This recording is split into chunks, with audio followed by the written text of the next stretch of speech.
আমার নাম মোসাম্মদ সুমাইয়া আক্তার সুইটি। আমি খুবই অল্প বয়সে প্রথম সন্তান আমার 4টা। আল্লাহ তাদের সুস্থ রাখুক, ভালো রাখুক, সবাই এই দোয়াই করবেন। মা একটা মেয়ের কাছে মা হওয়ার অনুভূতি তো ভালোই হবে, সে একটার ক্ষেত্রেই হোক আর 4টার ক্ষেত্রেই হোক।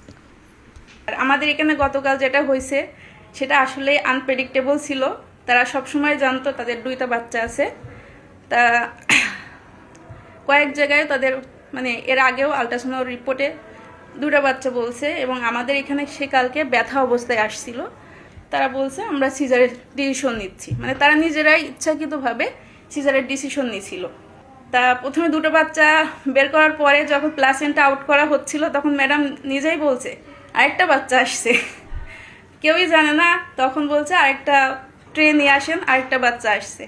পরবর্তীতে যখন আবার উনি প্লাসেন্টা আউট করতে গিয়েছে তখন বলছে আরেকটা মাথা আসছে, তার আরেকটা বাচ্চা। তা তখনই একটা হট্টগোল অবস্থা পরিস্থিতি সবাই। আমি তখন এখানে চেম্বারেই ছিলাম, আমি বাইরে হট্টগোল দেখে আমি বলছি কী হলো, কোনো খারাপ কিছু নাকি, এত চিৎকার চেঁচামেচি হচ্ছে কেন? পরে যে দেখি যে না, 4টা বাচ্চা হয়েছে এবং 4টা বাচ্চাই সুস্থ আছে। আমরা এখনও মায়ের দুধ টানে খাইতে দেয়নি, কিন্তু ওটা নলে করে দুধ খাওয়ানো হচ্ছে। তো ওটা ওদের টলারেটও ভালো করতেছে। এছাড়া ওরা প্রস্রাব পায়খানা আলহামদুলিল্লাহ সব কিছুই ভালো। একটা বেসরকারি প্রাইভেট কোম্পানিতে জব করি। আমার বিয়ের 3 বছর পর আমার 4টা সন্তান হয়েছে, 3টা মেয়ে, একটা ছেলে। আল্লাহ দিছে, আমার অনেক খুশি আমি।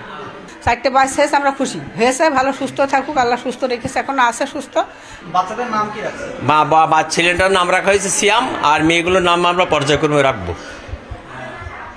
4টে বাচ্চা হয়েছে, এটা আসলে লালন পালনে কোনো সমস্যা আছে কিনা? লালন পালনে আল্লাহর ইচ্ছা, বাকি আমরা মানুষ সহযোগিতা এমনি একটু কষ্ট হবে, এবং সাধারণ আল্লাহর রহমতে আমাদের সেমন কোনো সমস্যা হবে না।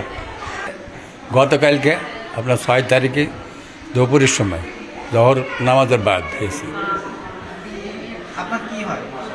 আমার পোতা ছেলের বাচ্চা, 3টে মেয়ে, একটা ছেলে। চিকিৎসার কোনো সমস্যা আছে কিনা? চিকিৎসা তো সমস্যা এখন পর্যন্ত নেই, আমাদের বাচ্চা ভালো আছে আল্লাহর রহমত। আমার ভাবিও অনেক ভালো আছে, বাচ্চারাও অনেক ভালো।